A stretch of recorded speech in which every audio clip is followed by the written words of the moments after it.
Subscribe करें AK music Bhojpuri hits को और साथ ही बेल आइकन दबाना ना भूलें नए update.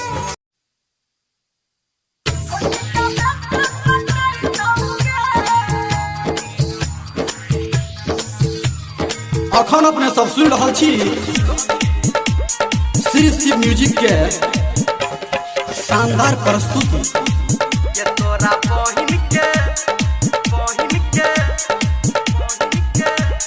Music by DJ Guddu राज। ये तोरा बहिन के हमारा काका के छोटे का बेटा पटे तूगे। ये तोरा बहिन के हमारा काका के छोटे का बेटा पटे तूगे। ये तोरा हम पटेबो छौरी अपना बनबो, तोरा हम पटेबो छौरी अपना बनबो, तोरा क्यों नहीं सते तूगे। ये तोरा बहिन के हमारा काका के छोटे का बेटा पटे तूगे।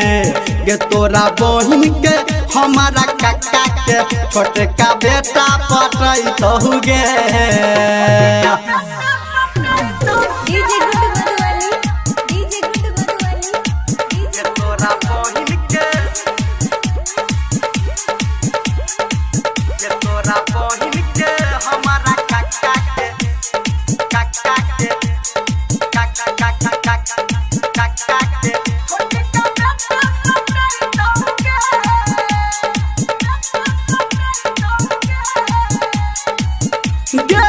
तू सुंदर छी लाखों में गोरकी, तोहर बहिन करोड़ में, तोहर बहिन करोड़ में। हाँ तू गोरकी छी हमारा नजर में, तोहर बहिन छो भोर में, तोहर बहिन छो भोर में।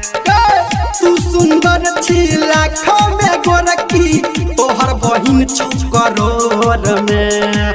तू गोरकी छी हमारा नजर में, तोहर बहिन छौगे सोर में। हम तोरा पटेबो छौरी अपना बनबो, हम तोरा पटेबो छौरी अपना बनबो, तोरा क्यों नहीं सते तूगे।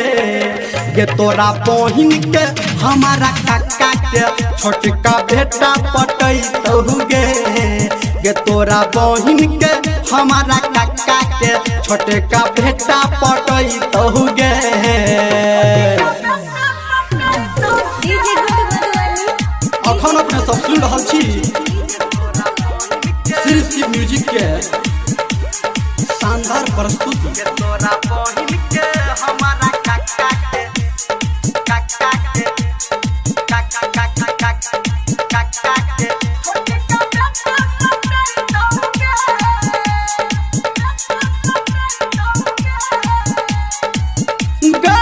हमर छोटका काका के बेटा तोरा कहो हसीन गे, तोरा कहो हसीन गे। हाँ राइटर सन्टू तोरा बहिन के करे छौ छौरी पसीन गे, करे छौ छौरी पसीन गे। हमर छोटका काका के बेटा तोरा कहो हसीन गे।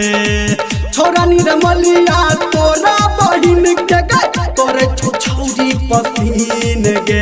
तोरा हम पटेबो छौरी अपना बनबो, तोरा हम पटेबो छौरी अपना बनबो, तोरा क्यों नहीं सतही तूगे।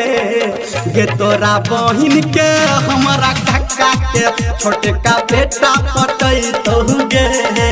ये तोरा बहिन के हमारा काका के छोटे का बेटा पटे तूगे। बुझली गे छौरी।